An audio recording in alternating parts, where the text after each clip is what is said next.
ñëw ci hip hop self défense muy au-delà d'une compilation musicale muy benn mouvement panafricain 12 pays nekk ci muy compilation bu am solo di wax ci mbirum panafricanisme donc loolu lañ fi dañ ci am mbégte vraiment parce que Chaka yàgg na ci lii comme je l'ai dit tout à l'heure man ak moom c'est depuis 92 dara musul ñaaw et quand il parle de panafricanisme lu sax ci moom la loolu mën naa ko seede donc yàgg na ci moom donc aujourd'hui su defee lii réunir Afrique yëpp ci benn projet du lu may bett donc il a commencé depuis longtemps et je sais que lii ce n'est qu'un pas vers l'unité africaine.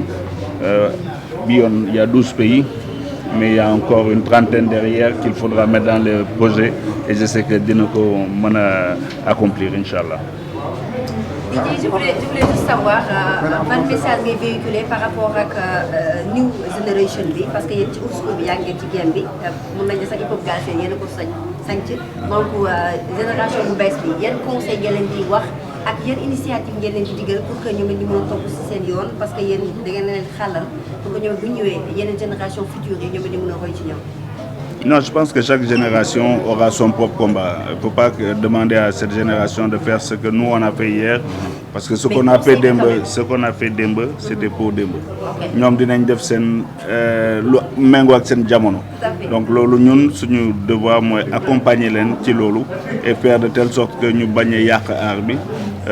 Et aujourd'hui, on peut être fier de voir que génération bi kenn yaq ci art bi ñu ngi ci. Et on les suit avec beaucoup de fierté ku ñëw ci ñun nag laajte suñu xam-xam dinañ ko jox voilà ku ñu faale la comme on dit et mais la nouvelle génération connaît sa mission aussi te yaaxuñu ko quoi. ban kii ngay wax porter un peu la voix du panafricanisme. Vous avez même pas souligné que de plus en plus les régimes militaires font appel au panafricanisme. Qu'est-ce que cela vous inspire? Qu'est-ce que vous avez Je rebondis d'abord. Le parrain de cet événement, quels sont vos sentiments d'abord? Attends, je vais finir d'abord avec ça, c'est sera plus élégant.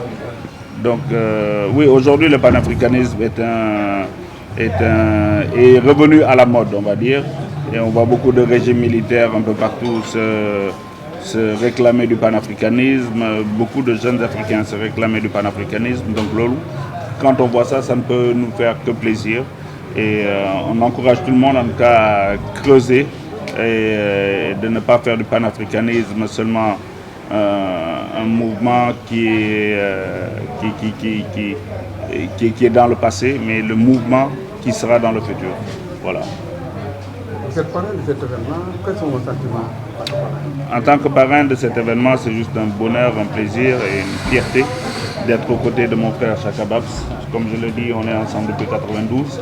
Et si aujourd'hui Chaka Babs est dans la voie du panafricanisme, rien ne me surprend. Pour moi, ce n'est qu'une continuation de ce qu'il a toujours fait.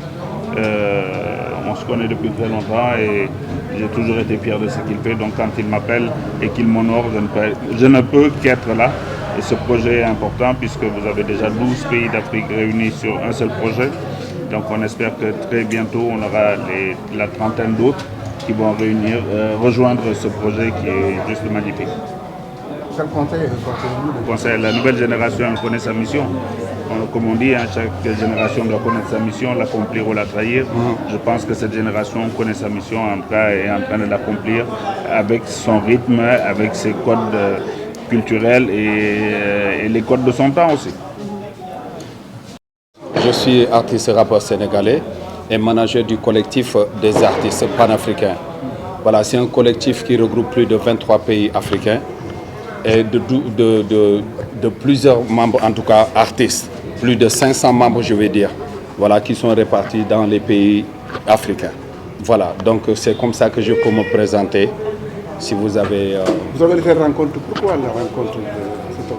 Oui, cette rencontre est très importante pour nous parce que l'objectif, en tout cas, de ce collectif Hip Hop Self Défense, c'est l'unité africaine via les cultures urbaines.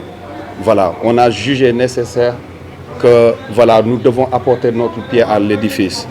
Que le hip-hop aussi, je vais dire, c'est une musique dont 80 ou 90% de la jeunesse africaine écoute le hip-hop.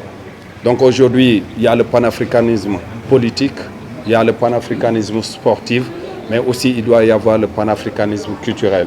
Donc nous avons pensé aussi à travers la culture, en tout cas, promotionner l'unité africaine, soutenir aussi l'unité africaine. Donc c'est cause pour laquelle nous avons en tout cas lancé cette première conférence internationale hip-hop sous le thème du panafricanisme culturel. Nous aimerions que les gens puissent comprendre que nous ne faisons pas du rap que juste pour monter sur les scènes et faire des clashs et tout ça. Hormis ça, il y a autre chose. Les rappeurs, en tout cas, sont des têtes.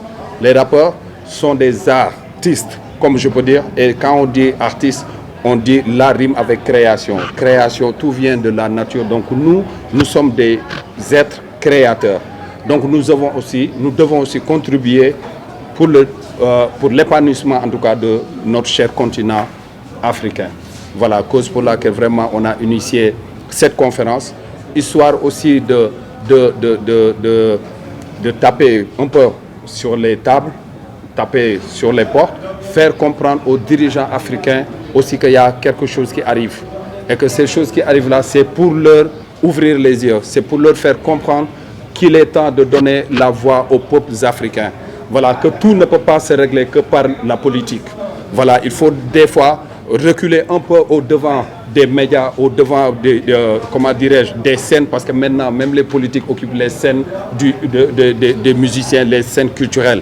Donc je pense qu'il est temps de faire reculer les politiques et mettre les acteurs culturels au-devant des scènes, parce qu'eux ont les messages positifs qui sauront rassembler tous les peuples africains. Vous rendez un hommage à Amadou Baïle, pourquoi?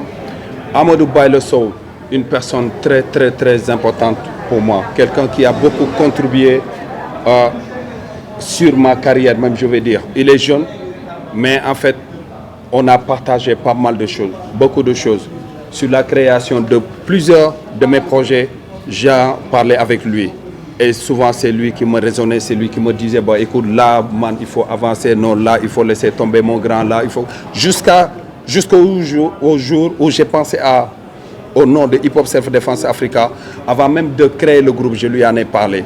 Et il m'a dit, man, grand, toi, à chaque fois, tu as des je sais pas, des projets qui sont de bon niveau, quoi. Donc moi, je t'encourage avec Hip Hop Self Defense, je pense que ça pourrait aller, quoi. Donc aujourd'hui, si je lance ce projet, et jusqu'à arriver au moment où on doit célébrer la première conférence internationale et que j'ai préparé avec lui, et qu'aujourd'hui, il n'est pas là avec moi, voilà, un peu, ça serait trop triste pour moi aussi. Awadi, bon, je vais d'abord prier pour mon frère, ami et frère Amadou Baïle Sow, Ben Rakim, que même Ibou, directeur de Direct 28, connaît bien, parce qu'on a fréquenté, on a fait pas mal de choses ensemble. Donc voilà, que Dieu l'accueille dans son paradis, que la terre lui soit légère. Maintenant, concernant le choix de DJ Awadi comme parrain officiel de cette conférence, comme il vient de le dire, hein, DJ, on s'est connu au moment où le hip-hop n'avait même pas encore son nom, en tout cas marqué dans le Sénégal, au moment où on essaie de faire comprendre au public ou aux Sénégalais qu'il y avait un autre phénomène qui est là, qui est le hip-hop. Donc on se fréquentait. Voilà, DJ, on se fréquentait avec Khuman, avec... voilà, on était une famille en fait. Voilà, avant même que le Positive Black sorte son album, déjà avec DJ, on était amis. Maintenant, comme j'ai dit, DJ Awadi, il n'y a que l'ancienne génération qui le connaît vraiment. Voilà, parce que la new generation, tu sais, autant dans les émissions hip-hop, il y avait de la formation, il y avait de l'information. Et ce qui fait que tout jeune comprenait ce que c'est que le hip-hop et l'histoire du hip-hop sénégalais et du hip-hop africain. Mais aujourd'hui, malheureusement, ces enseignements-là, voilà, on ne le trouve plus, on n'entend plus dans les médias maintenant. Tout est politique maintenant. Ils ont remplacé les émissions de hip-hop dans les télés par des débats politiques qui n'ont pas de sens. Ils ont remplacé les émissions hip-hop radio par des débats de politique qui ne font pas avancer le pays. Donc je pense qu'ils ont fait reculer la culture pour mettre la politique au devant des scènes et c'est ça qui nous retarde, c'est ça qui retarde l'Afrique. Et aujourd'hui avec Hip Hop Self Defense, on aimerait mettre terme à cela, mettre la culture au devant et les politiques nous écouter pour obéir à ce que le peuple a dit. Voilà. L'africanisme politique qui existe aussi. Il y a le panafricanisme sportif et d'autres. Il y a plusieurs branches qui peuvent évoluer dans le panafricanisme. Maintenant, il faut savoir quel est le bon panafricanisme qui va réussir à rassembler les peuples africains sans la violence, sans se battre, sans s'agresser, sans se tuer entre Africains. Et ça, je pense que c'est la culture qui est la mieux placée pour pouvoir arriver à cette mission. Cause pour laquelle nous avons vraiment lancé cela. Et on aimerait, par rapport à ce projet panafricain de Hip Hop Self-Defense Africa, aussi la culture hip-hop au sommet du panafricanisme, qu'on soit reconnu au niveau de l'UA, au niveau de l'Union africaine, au niveau de tous les organismes qui œuvrent pour les cultures. Voilà, cause pour laquelle vraiment on est là. Je remercie en tout cas tous les artistes d'ici et des autres régions d'Afrique, comme je vais dire, parce que moi je me dis que c'est l'Afrique notre pays. Le Sénégal c'est juste des régions, c'est juste des noms qu'on a créés. Mais le plus important c'est de rester africain et nous resterons africains, point. Voilà.